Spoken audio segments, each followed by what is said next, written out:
U prostorijama Narodnog muzeja Kruševac počelo je održavanje realnih susreta u okviru projekta profesionalne orijentacije koji Gradska uprava Odeljenje za društvene delatnosti i Kancelarija za mlade realizuje u saradnji sa Nemačkom agencijom za nacionalnu saradnju i uz podršku Ministarstva omladine i sporta Republike Srbije. Realizovanje projekta je osmišljeno kao predavanje od strane lica iz 3 profesije, policijski inspektor, forezničar i vatrogasac, koji su mladima bile najinteresantnije. Predavanju su prisustvovali i učenici završnih razreda osnovnih škola na inicijativu Osnovne škole Knez Lazar Veliki Kupci, koja je jedna od mentor škola u okviru profesionalne orijentacije i procene da bi ovo predavanje bilo vrlo korisno i za osnovce.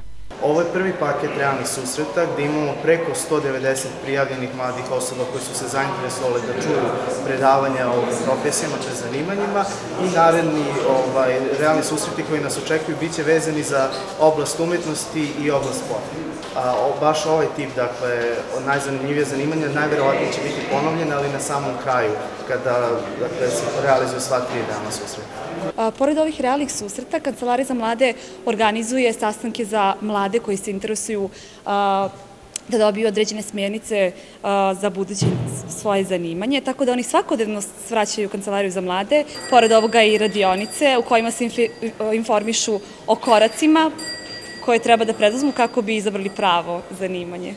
U okviru prvog dela održavaju se 3 predavanja na temu najzanimljivije zanimanje, sport i umetnost. Najviše interesovanja, kako ističu, za predavanje pokazali su srednjoškolci 3. i 4. razreda.